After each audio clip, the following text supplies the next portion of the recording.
93 FM. 93 Equinox Radio.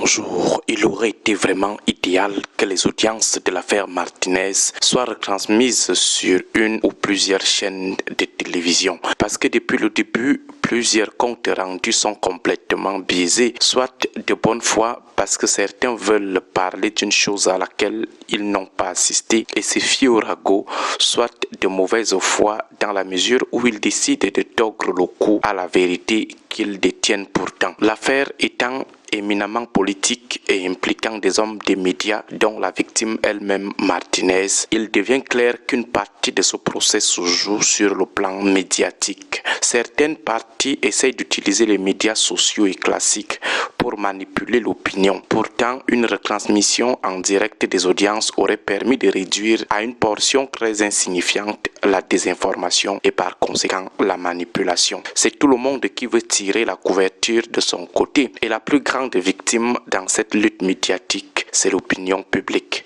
Un peuple qui fait parfois peu d'efforts pour chercher et discerner afin de se faire sa propre idée. Un peuple qui aime se laisser emporter par le sensationnel ou le buzz. Nous en sommes à cette affaire au passage du 44e témoin, chacun apportant ses éléments pour la manifestation de la vérité. Dans la plupart des cas, ces éléments sont concordants et suffisamment cohérents pour se faire une idée du déroulement de l'assassinat et des responsabilités. Mais contre toute attente, vous suivez des comptes rendus qui ne sont proches ni des idées que vous pouvez vous-même vous faire au regard des différents témoignages et enquêtes, ni même de la simple logique. C'est-à-dire que dans ces récits tronqués, rien n'est vraiment logiquement tenable. Ce sont purement et simplement des commérages tirés par les cheveux. Des enquêtes révèlent des aveux. Des personnes accusées d'avoir participé à l'assassinat viennent à la barre au cours d'une audience publique faire des déclarations et avouer des choses. Mais dans les médias classiques et les réseaux sociaux, on tente de vous convaincre que toutes ces révélations ou tous ces aveux n'ont aucun sens. Mais autant de personnes ne peuvent pas toutes être stupides au même moment. C'est à la limite d'insulter l'intelligence de tous les autres qui suivent méticuleusement cette affaire. Les réseaux qui ont leurs intérêts politiques dans ce procès n'ont pas forcément le même intérêt que nous le peuple. Ils n'ont pas le même objectif. Si nous le peuple souhaitons savoir qui a tué Martinez, qui aurait commandité son assassinat, pourquoi et comment, nous ne sommes pas sûrs que ces réseaux partagent les mêmes interrogations avec nous. Voilà pourquoi nous, le peuple, devons faire preuve de prudence et de discernement. Il faut noter qu'en matière d'objectifs, depuis le départ, certains ont fait de l'affaire Martinez tout un fonds de commerce. Ils vivent de petites prébendes que leur versent certains réseaux pour tordre le cou à la manifestation de la vérité. Vous l'avez bien constaté au début de cette affaire où les plateaux de télévision étaient bondés de véritables mercenaires qui venaient soit pour blanchir, soit pour salir.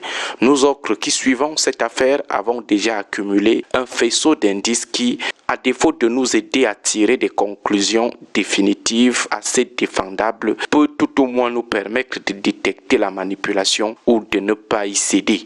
Nous avons la mémoire de Martinez Zogo à protéger, nous avons le moral de sa famille à protéger, nous avons à mettre un terme à une pratique d'assassinat vulgarisée dans notre pays. Ne serait-ce que pour ces trois défis, nous devons faire l'effort de résister à la manipulation et au détournement de la manifestation de la vérité. Si nous laissons des motivations occultes prendre le dessus sur la justice pour Martinez, alors nous n'aurons ni défendu sa mémoire, ni bataillé pour que de tels crimes ne se reproduisent plus chez nous. Certains accusés ont le droit de se défendre par tous les moyens, mais nous avons l'obligation de faire éclore la vérité. Personne ne doit brouiller les pistes pourtant largement ouvertes devant nous. Personne ne doit nous imposer de coupables. Nous avons une justice, nous devons juste lui mettre la pression pour qu'elle ne se laisse ni influencer ni manipuler. Agréable journée à tous. 93 FM. 93 Equinox Radio.